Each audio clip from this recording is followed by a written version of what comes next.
bukan berarti sengaja mendorong terjadinya perubahan cepat atau revolusi. Akan tetapi kebijakan dan gaya memimpin Prabowo sebagai presiden dapat memancing terjadinya revolusi. Prabowo tidak mampu meraih simpati rakyat, bahkan cenderung mengabaikan perasaan hati rakyat. Cepat atau lambat, rakyat akan marah dan melakukan perlawanan sporadis, bahkan serentak. Harapan awal yang digantungkan telah mengecewakan dan membuat rakyat frustasi. Prabowo bukan pemimpin kuat yang patut didukung, tetapi lemah, berkepribadian ganda, dan bergaya politik elitis khas kelas bangsawan. Tidak berpijak pada kekuatan rakyat, melainkan berpihak kepentingan pejabat dan konglomerat. Jenderal Omon yang sering mendahulukan emosi ketimbang intelijensi. Kerentanan kepemimpinan Prabowo potensial memancing pembangkangan rakyat dengan alasan antara lain. Pertama, ia melanjutkan rezim Jokowi. Paradigma melanjutkan justru menjadi blunder, sebab Jokowi sejak awal hingga mengakhiri jabatan dinilai butut alias tak berprestasi. Warisan dosa Jokowi terlalu berat yang harus dipikul Prabowo. Sasaran serangan rakyat akan menjadi satu paket wo and we.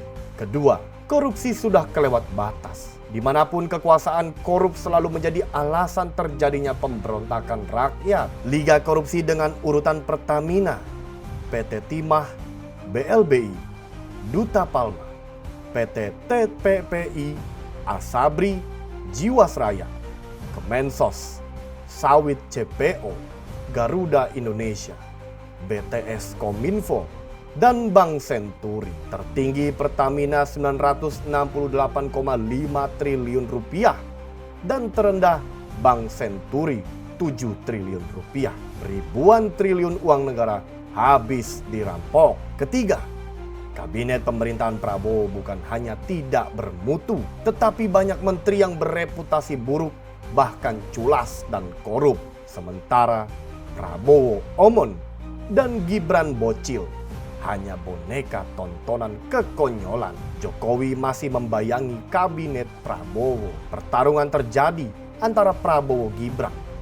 Jokowi dan konglomerat di satu sisi melawan rakyat, dan berbagai elemen perlawanan di sisi lain.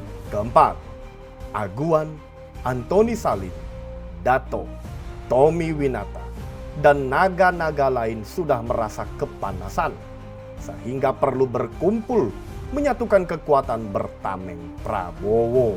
Semua sisi konglomerasi sedang disasar rakyat. Konsolidasi awal para taipan itu saat bersama Jokowi di IKN. Rakyat akan all out membela Garuda untuk menghancurkan naga. Tidak ada waktu untuk menolong Prabowo yang tengah sesak nafas dililit naga.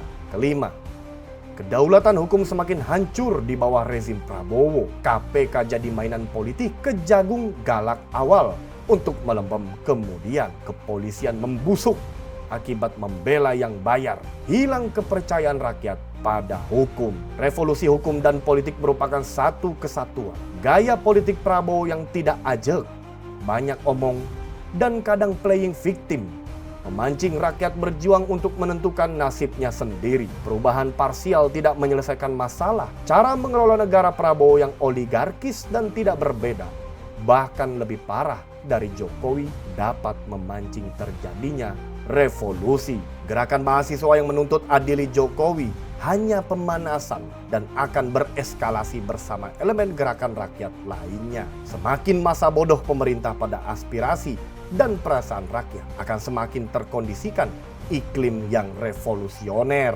Terlambat mengantisipasi, maka there is a point of no return. Revolusi itu menjadi jalan untuk meruntuhkan rezim oligarki.